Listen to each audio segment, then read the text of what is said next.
Hello guys, what's up, what's up? Ang cute-cute naman ng yellow. Yellow rose.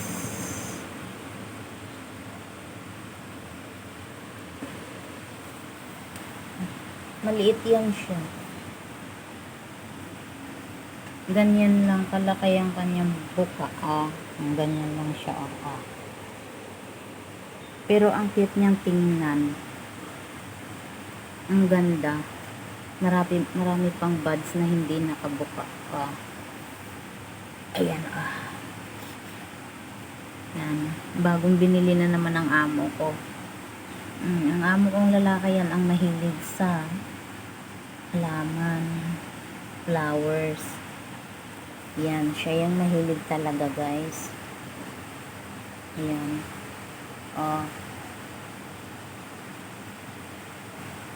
Diba? Ang ganda. Amoyin ko nga kung mabango. Amoy rose din.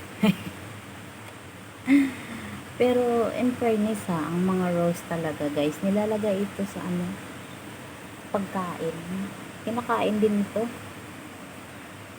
Nakatikim na nga ako ng rose cake Lasang rose talaga siya guys.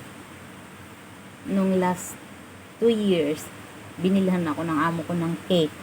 Tapos yung lasa niya is rose. Nakatikim na ako. Ayan siya. Diba? Ang cute-cute niya. Ang cute din niya ng lagayan. Binatong. Ayan lang guys, no. Update lang muna tayo dito. Nakakatawa. Nung nakaraang araw niya to binili yung isa sayang naputol. Nabali siya Nung nakaraan medyo pa siya, medyo di pa siya nakabuka. Karang araw kahapon. Yun, kahapon. Nung Sabado ng gabi nila binili ito sa labas. Malamang sa labas, alangan naman sa loob. Joke. Pero ito, tingnan yung buds niya Ayan kita nyo ba yan? Parang kulay puti siya.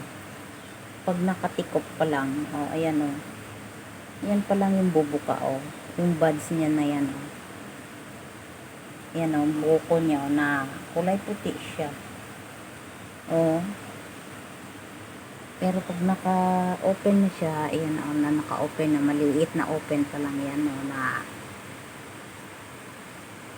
tapos ito yung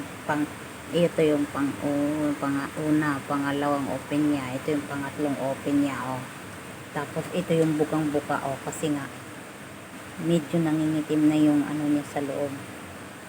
Ito ayan anong tawag diyan, yung parang ng bulaklak sa loob ba, ayan kumbaga na yan, papatay. Ayan lang guys, update lang tayo. Salamat.